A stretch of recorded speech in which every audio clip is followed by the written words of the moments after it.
What should we ask the tarot today? I have my Ask the Tarot Love and Abundance Edition Oracle deck that I designed myself. Although it is no longer available in the physical, you can buy the digital version of this and have it on your phone. But let's have a look. What should we ask the tarot today? What should we ask the tarot today, please, Spirit? Okay. How can I attract my divine counterpart? Let's pull some oracle cards and then we will pull some tarot. So, Spirit, for the viewer, how can they attract their divine counterpart? How can the viewer attract their divine counterpart? Okay, bottom of the deck, we have got beady eye. We have got clandestine and we have alchemy. This is quite interesting because I feel that the ones whom this reading is going to resonate with most have probably already met the person who is their divine counterpart. I'll explain why. First of all, the beady eye. I feel that the both of you very much keep an eye on each other. Maybe it's through social media, or for those who maybe astral travel or remote view, you may be able to pick up on each other empathically and telepathically. So I get this feeling that you may have a very clear vision of one another. Now what's interesting is that we do have this clandestine card, and clandestine is talking about secrets and keeping certain things concealed and hidden.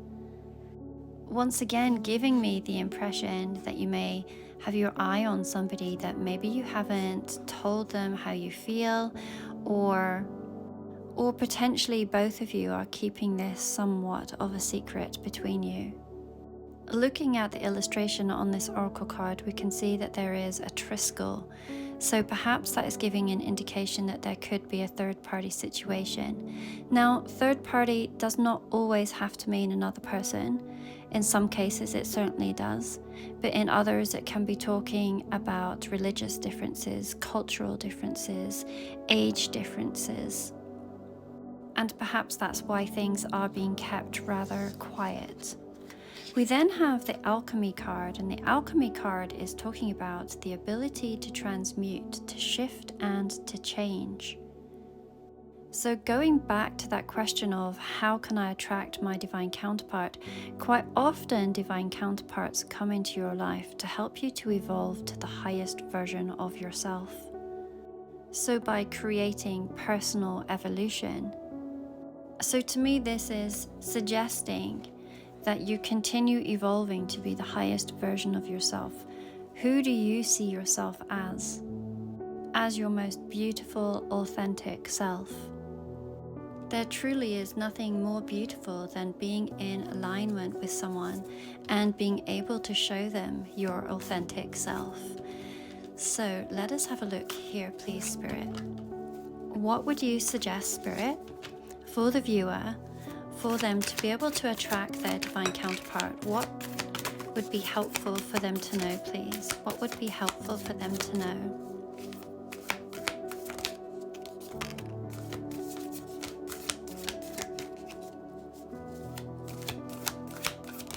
Okay, all right. Bottom of the deck, we have got the Hermit, we have the Six of Cups, the Knight of Swords, the Page of Wands, the Page of Cups, we have the Knight of Cups in reverse, and we have the Ace of Wands. There certainly are some very magical cards included in this pull. Let's start with the bottom of the deck, which showed the Hermit. And the Hermit card to me is a card that speaks of mastery. We can see that the Hermit is standing on top of what in a traditional card would normally be a mountain, although in this case, this maybe looks like the surface of a planet. And they didn't just arrive there. At one point in time, They were at the bottom of this mountain and they've had to work their way up.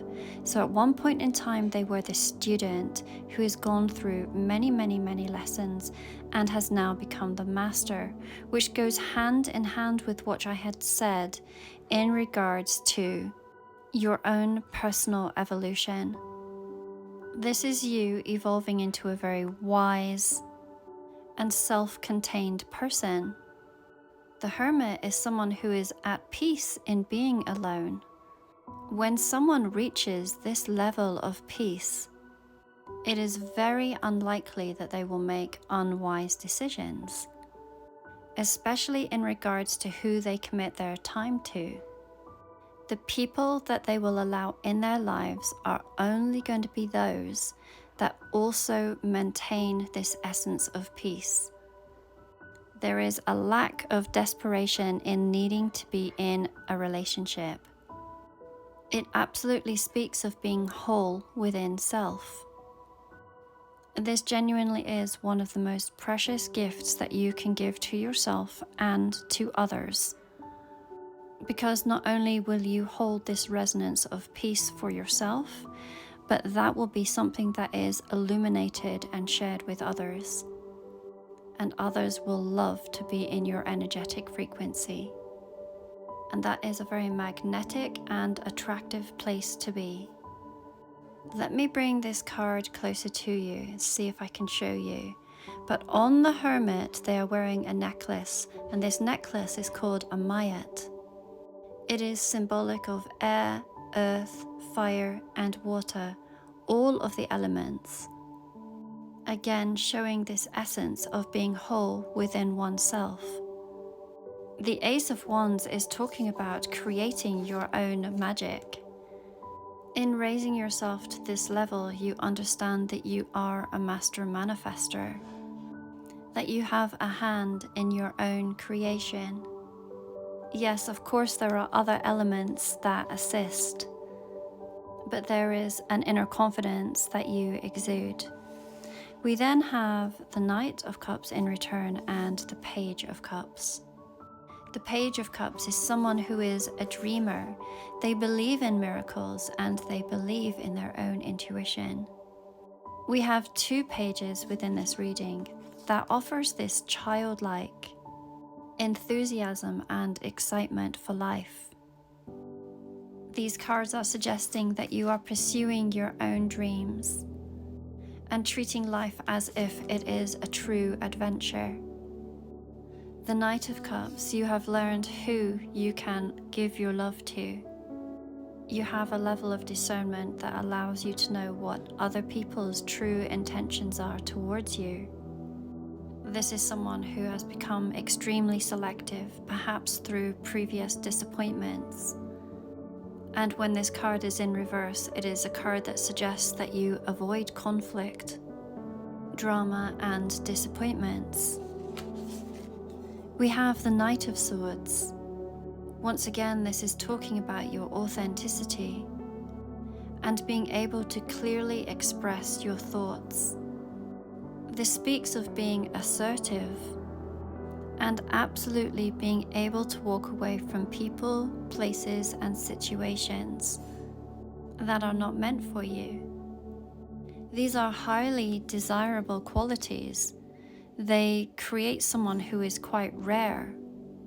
All of these cards are suggesting that you know your worth and that you set the bar high.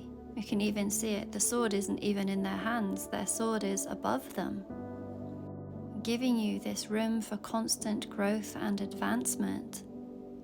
And with the Six of Cups, it does bring this person to you.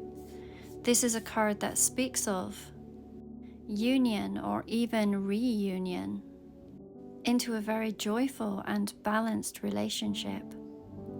Of course, as always, this is a collective reading and therefore it is not meant to be for everyone, so please always listen to your own intuition as to whether this reading is for you. Tomorrow I will be returning to the UK, so I have a limited amount of readings for today and they will be returned prior to me flying out tomorrow. But there is a link in my bio to readings, and also to these beautiful cards. You will find a link also there.